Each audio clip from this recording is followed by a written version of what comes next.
নমস্কার বন্ধুরা, Sreemoyee astrological tips চ্যানেলে তোমাদের সকলকে স্বাগত জানাচ্ছি। আজকে মেডিকেল অ্যাস্ট্রোলজিতে চোখের ছানি নিয়ে সূত্রটি তুলে ধরব কৃষ্ণমূর্তি পদ্ধতি অনুযায়ী। বয়স বাড়ার সঙ্গে সঙ্গে চোখের স্বচ্ছ লেন্সটিতে প্রোটিন ফিব্রেসের পরিবর্তনের জন্য ক্রমশ অস্বচ্ছ হতে থাকে। এই অস্বচ্ছ লেন্সের মধ্যে দিয়ে চোখে পড়া আলো নিঃসরণে বাধাপ্রাপ্ত হয়, যার কারণে দৃষ্টিশক্তি ক্ষীণ হতে থাকে।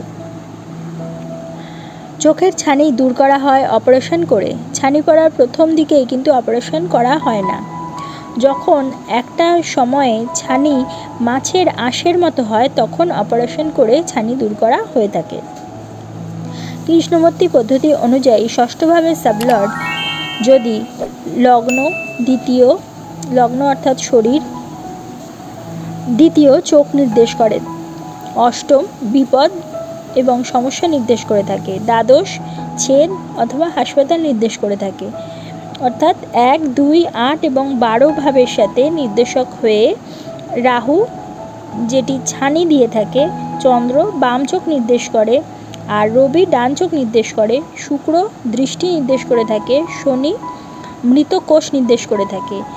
এই গ্রহগুলোর সাথে যুক্ত হয়ে যায়, তখন কিন্তু বলা যায় সেই জাতক বা জাতিকার ছানি পড়তে পারে।